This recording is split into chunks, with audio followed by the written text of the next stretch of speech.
sport was really the foundation for how I've thought about being an entrepreneur. And there's so many similarities. There's so much overlap. I mean, let's start with the role of team. I learned pretty early on that to forge a professional sporting career, I didn't need to be good at everything. I needed to be good at one or two things and do that better than anyone, and that I could, if I made myself irreplaceable within the context of a team, that I could make a professional career.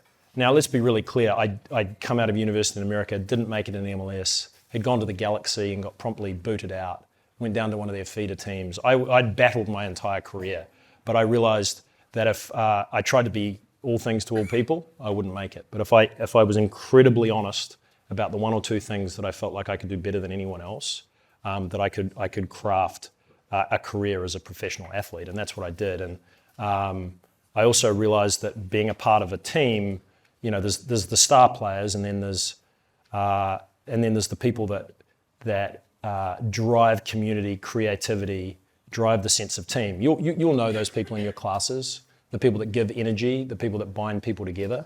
You can go in an enormously long way by being one of those people. And I think within sport, there's the star players. I was never one of those, but I was a team person. And I felt like I was the Shane Battier, who I actually met recently, that intangible person that was going to help that group win. And that was my superpower. And I managed to make that a career and be part of a New Zealand team that went to the World Cup, and it was a great journey. I think the second thing about sport, it's a funny thing with sport. You chip away at something for a long time, usually the same skill over and over and over again.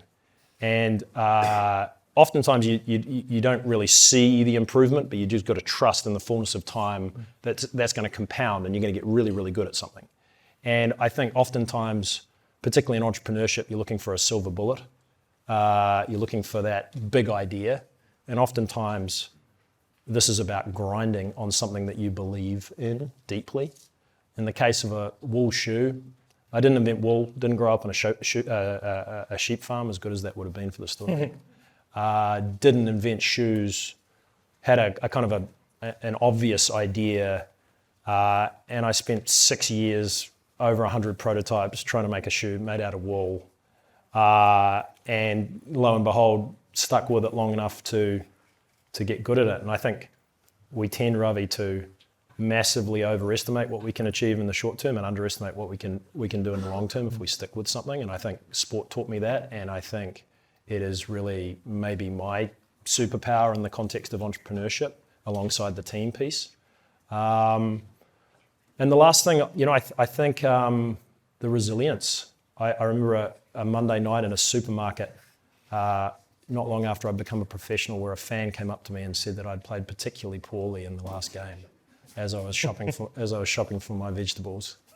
And you learn to understand that you have the ability, far more than maybe you give yourself credit for, to pick yourself up and go again. And I think sport gives you a pretty strong education in that. And as an entrepreneur, you don't get anywhere without that.